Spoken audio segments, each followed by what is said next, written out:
So hello friends, welcome to cinema view.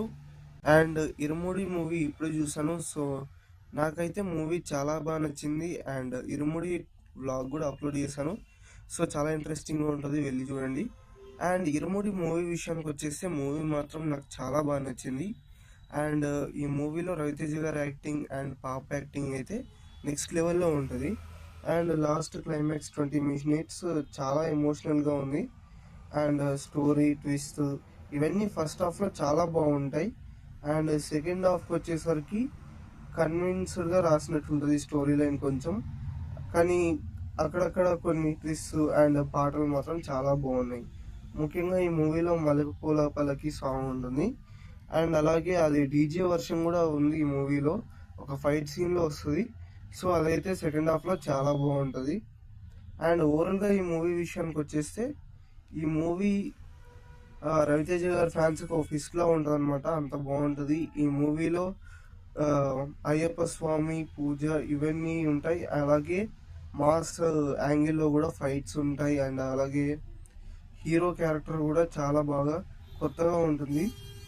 మీకు విక్రమార్కుడు and ఆ time Raviteja గుర్తుకొస్తాడు.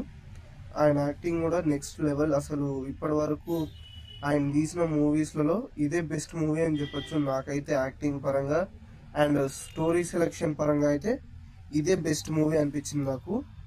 And ఈ movie చూస్తున్నంతసేపు ఒక డివోషనల్ ఫీలింగ్ వస్తుంది. అండ్ అలాగే ఈ మూవీలో ఫస్ట్ హాఫ్లో విలన్ క్యారెక్టర్స్ని ఇంట్రడ్యూస్ చేసినప్పుడు కొంచెం భయంగా అండ్ థ్రిల్లింగ్ అనిపిస్తుంది. ప్రతి ట్విస్ట్ రివీల్ అయ్యే కొద్దీ థ్రిల్లింగ్ అనిపిస్తుంది మూవీ.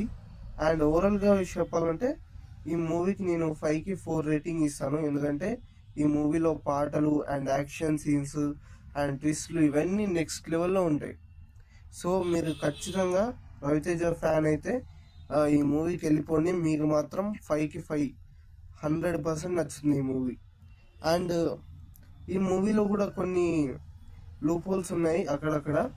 సో వీటి వల్ల స్టోరీ అంత ఇంట్రెస్టింగ్ అనిపించదు. అది కూడా కొంచెం సెకండ్ హాఫ్లోనే ఇంట్రెస్టింగ్ అనిపించదు. ఫస్ట్ హాఫ్లో మాత్రం మీకు అలాంటి లూప్ హోల్స్ ఏం కనిపించవు అనమాట, చాలా ఇంట్రెస్టింగ్ అనిపిస్తుంది. అండ్ మీకు ఎక్కడ బోర్ కొట్టదు ఫస్ట్ హాఫ్ అయితే. సెకండ్ హాఫే కొంచెం డౌన్ అయిన ఫీలింగ్ వస్తుంది, కానీ ఫస్ట్ హాఫ్ మాత్రం ర్యాంపేజ్లా ఉంటుంది. సో మీరు మాత్రం డెఫినెట్గా థియేటర్స్లో ఎంజాయ్ చేసే సినిమా అవుతుంది. సో మీకు ఈ రివ్యూ కనుక నచ్చితే మన ఛానల్కి సబ్స్క్రైబ్ చేసుకోండి అండ్ మీ ఫ్రెండ్స్కి కూడా షేర్ చేయండి. నెక్స్ట్ వీడియోలో మళ్ళీ కలుద్దాం. టాటా, బై బై, సీ యూ.